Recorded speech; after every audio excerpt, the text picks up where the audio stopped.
நடப்பு நிதியாண்டுக்கான புதிய அரசின் முழு பட்ஜெட் ஜூலை 22 தாக்கலாகும் என தகவல் வெளியாக இருக்கிறது. விவரங்களை செய்தியாளர் ரமேஷிடம் கேட்கலாம். ரமேஷ், வணக்கம். ரமேஷ், இதற்கான அதிகாரப்பூர்வமான அறிவிப்பு எப்பொழுது வெளியிடப்படும்? ரமேஷ், முழு விவரங்கள் என்ன?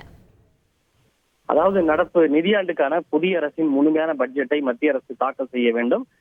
பட்ஜெட்டை தாக்கல் செய்வதற்காக ஜூலை 22 முதல் ஆகஸ்ட் 9 வரை நாடாளுமன்ற பட்ஜெட் கூட்டத்தொடர் நடைபெறும் என்ற தகவல் வெளியாக இருக்கின்றது. அந்த கூட்டத்தொடரில் நடப்பு நிதியாண்டுக்கான முழுமையான பட்ஜெட்டை மத்திய அரசு தாக்கல் செய்யும். அதன் மீது பட்ஜெட் மீதான விவாதம், பட்ஜெட் நிறைவேற்றம், மானிய கோரிக்கை மற்றும் துணை மானிய கோரிக்கை மீதான விவாதம் போன்றவை எல்லாம் நடைபெற இருக்கும் என்று தகவல் வெளியாக இருக்கின்றது. இந்த தேதிகளில் பட்ஜெட் கூட்டத்தொடரை நடத்த மத்திய அரசு பரிசீலித்து வருகிறது. அதற்கு முன்னதாக நமக்கு சற்று முன் கிடைத்துள்ள தகவல், புதிய அரசில் தற்போது 18வது மக்களவையினுடைய புதிய கூட்டம் ஜூன் 24 ஜூலை 3 வரை நடைபெறும் என்று நாடாளுமன்ற விவகாரத்துறை அமைச்சர் கிரண் ரிஜிஜு தற்போது அதிகாரப்பூர்வமாக அறிவித்திருக்கின்றார்.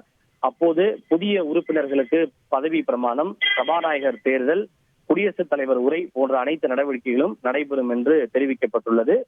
18வது மக்களவையினுடைய புதிய கூட்டம், முதல் கூட்டம் ஜூன் 24 ஜூலை 3 வரை நடைபெற உள்ளது. அதன் பிறகு மாநிலங்களவையை பொறுத்தவரை மற்ற தேதிகளில், அதாவது ஜூன் 27 ஜூலை 3 வரை நடைபெறும் என்று தற்போது அதிகாரப்பூர்வமாக தெரிவிக்கப்பட்டுள்ளது. முழு விவரங்களுக்கு நன்றி ரமேஷ். செய்திகளை உடனுக்குடன் தெரிந்து கொள்ள உடனே சப்ஸ்கிரைப் பண்ணுங்க.